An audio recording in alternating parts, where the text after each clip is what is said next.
Hello students, this is Mr. Keogh coming to you with a lesson about the staff. Now some of you may remember some tips and tricks from previous years or semesters. Hopefully we can bring them all together today. But like I said, we're talking about the staff, this wonderful, wonderful invention upon which we draw all of our music.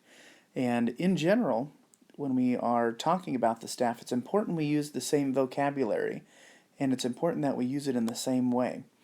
So when I talk about that, let's think of it this way. I have 5 lines, right? These horizontal lines, and then in between each of those lines is a space. Some of you probably remember that song, Once Upon a Time, that you learned. The staff has 5, it has 5 lines. E, G, B, D, F, E, G, B, D, F. In between each line there lies a space. F-A-C-E, it spells the word face. If you don't know that, maybe at some point you will. And if you do know it, it's kind of handy. It helps you remember. Now, here's the question, though. I have lines, 5 of them, like I said before. Which one is line 1? Now, if I were reading a book and I've got all of these words written on these lines, I might think to myself, well, normally I start reading my book up here. So maybe this is line 1, and this is line 2, and this is 3, this is 4, this is 5.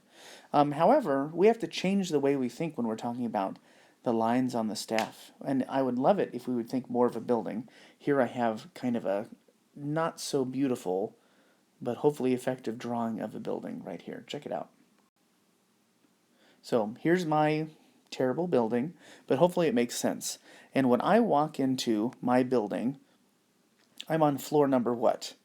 Well, hopefully if you've ever been in an elevator or in an apartment building, you would know that our lower numbers are at the bottom, which means that I would call this, and I'm going to use red here, I would call this floor 1, this floor 2, this floor 3, 4, and 5, right? So we need to think of our lines like floors on a building from the bottom up. That's going to be very helpful.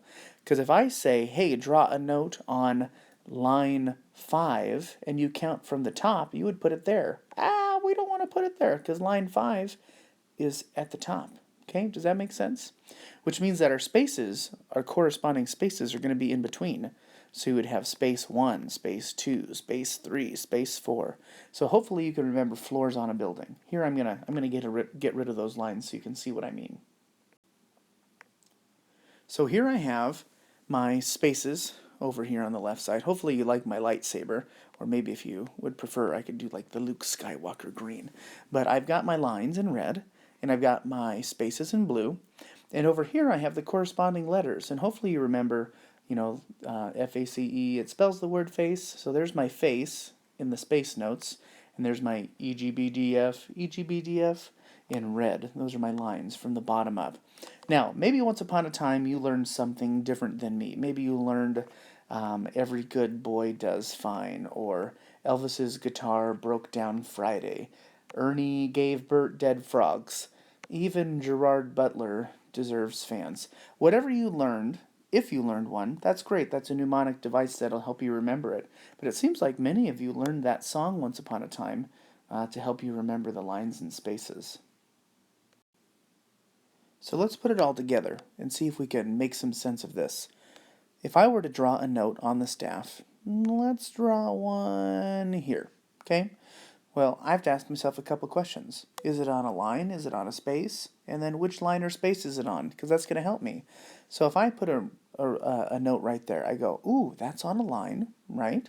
And it's 1, 2, 3, 4. Oh, that's line number 4, right? What is it? E-G-B-D-F, E-G-B-D-F. So I'd think to myself, I would just count up using my saying or my song, E-G-B-D, right? So which would make that a D, or I might say Elvis's guitar broke down. Ooh, that is a D. Woo, woo, woo, right? If I changed it up a little bit, maybe I might go like put a note here. And I go, ooh, ooh, ooh, ooh, ooh, that's in a space, right? I got space number 1, space number 2. Oh, space number 2. And if I remember correctly, I just spell face. F is the first one, and then A. Oh, that's an A. Hello.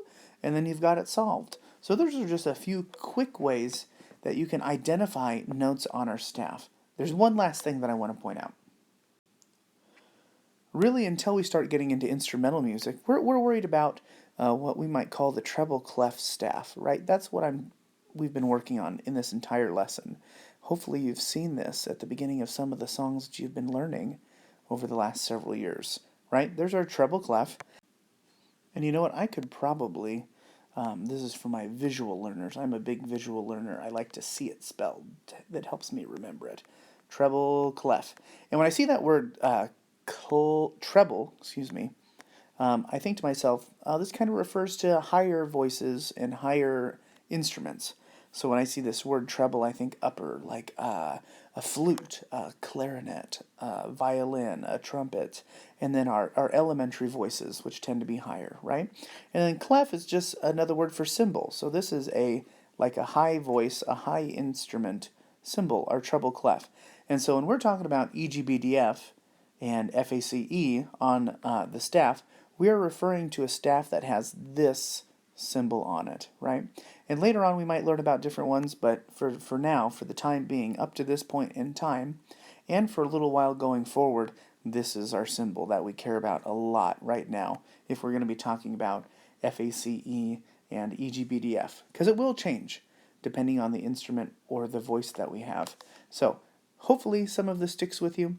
You can review this as many times as you need to. I hope it's connected with some of the things that you've learned in the past, and hopefully maybe you've learned a few things along the way. Anywho, if you have questions, you can always reach out to one of your music teachers.